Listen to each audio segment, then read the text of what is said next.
This is the screen that I look at when I'm doing a kayak erg session. As you can see, it shows the number of revolutions per minute of the flywheel. It shows the power that I'm outputting whilst I'm exercising, and it gives an indication of time, speed and distance so that I can set targets and maintain quality for the duration of the training session. The display is driven from a Raspberry Pi computer, which is just down here. It's a very small thing, costs about $30 or about £20 UK, and it picks up a signal from a magnet on the flywheel. That magnet passes past a cycle computer relay and enables me to time every single revolution of the flywheel for the whole duration of the session. So that gives me the real-time updates on the screen, but also it gives me an ability to look at the data afterwards, because I can post-process that data and see what I've actually been doing. And the software I use for doing that is something I wrote. It's a Python script. It's just called analyze.py, and it reads in a file. There's the usage of it here, and all my files are sat in a directory, so I could analyze-t. I'm going to do the summary text here, let's say for this particular session, which is that's just a date stamp on there. And it's analysed that file, and it's told me that I've done 3/4 of an hour, that's the duration, 0.75, and my power output for that whole session, average power output, was 91 watts, which might not sound very much, but if we have a look at the graphical version of this, it's a little bit more interesting. So what we can see here is this is the 0.75 hours, so 45 minutes I've done here. I've done this session as an 8-minute session, 8 minutes on, 1 minute of active rest. And you can see there are 5 blocks of 8 minutes with 1 minute of active rest, and that's my warm down at the end there. So 9 minutes per repeat, and I've done 5 of them, so 45 minutes. So that's your 0.75 of an hour. I think when I did this session, I got a little bit excited, probably at the end there. I think I had 8k coming up, and I was trying to get in under 42 minutes or something, I can't remember. But there was some landmark there, which meant I went a bit crazy at the end there, and the power output went right up. And then I paid the price and finished the session rather lamely. The power here is in orange. My number of double strokes per minute is here in purple. We can zoom in on a particular 8-minute session. So there we have that. So 482 seconds. Yeah, that's about 8 minutes. And we can see the power output for that particular block of exercise. So that came out at 96.8. If I move that across to there, we can see that I did the first 8 minutes that I did in 99 watts. So 99 watts, then 96.3, and the next one 93.6, so the quality's gone down a bit. Power output on this last one, 92 power out, so it's gone down again. And the last one, which is a bit erratic anyway, it's actually quite high. It's at 95 watts average for that particular 8-minute stint.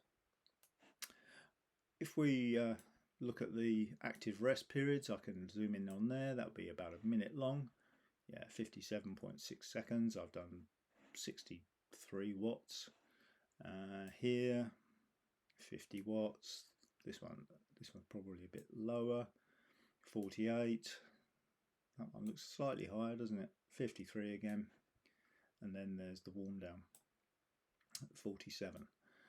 Something I've noticed when looking at these plots is that the first 100 seconds or so, I've got, if you can see the cursor there, I've got quite high output there, and excuse me, and I've managed to achieve 105 watts for that first bit, and that kind of repeats actually, because I've got 99 watts there, and 97 watts there, 94 watts there, 98 watts again on that last stint. But that's those figures are usually higher than after the first 100 seconds or so. So there's, yeah, I've got it set to 105.8 seconds. Yeah, so I'm clearly good for about 100 seconds, and then the quality tails off for the rest of the session. So which that may be interesting, may not be. Whilst I'm on this, something we can do is we can zoom in even further on the data. So if I would select that, you can see that range there, and that gives me. I didn't want to do that. If I can now zoom right in on a particular set of strokes if I want to. So let's look at those, and here you can see the actual strokes. So I'm fairly dominant on one side compared with the other, so that you can see the green ones are hitting higher. These are obviously alternate sides, left and right, and I suspect the green ones are right, and they're higher than the ones on in red. So you can see the peak power there, for example, is 256 watts. So that's the power for the power output during the stroke, the pull phase of my kayak stroke.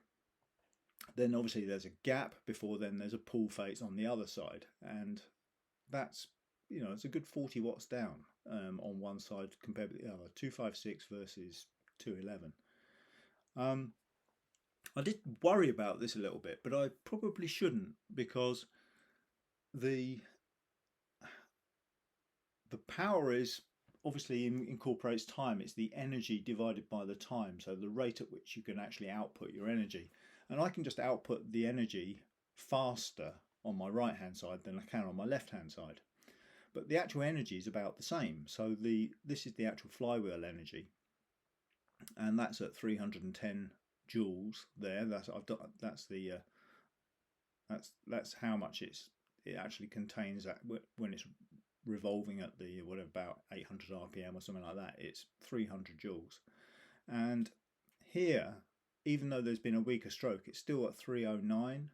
So here it was 310, here's at 309.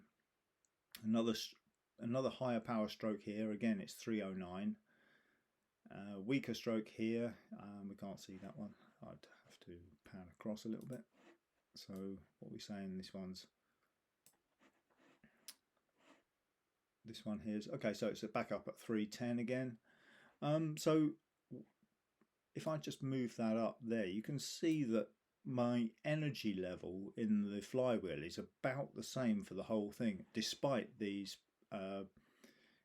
blips in this discrepancy between my left and right hand side.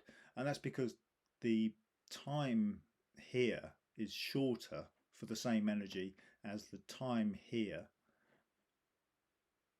on the other side. And so when you divide by time, you're divided by a bigger number here, so the power goes down. So I'm not unduly worried, because the amount of energy I'm putting in is pretty consistent. It's, yeah, measuring that one there, that's at 312, 308, so it was down a bit, 312 again, 312. It's very consistent, so I'm pretty happy with that. Apart from, of course, the thing I mentioned earlier, which was the degradation in quality after the first 100 seconds. So yeah, I think that's fairly interesting. I don't know, maybe you disagree, but yeah, I'd be interested to hear what people think. Yeah, I can put all of this data on the web, and people can have a play themselves. Yeah, fill your boots. Cheers.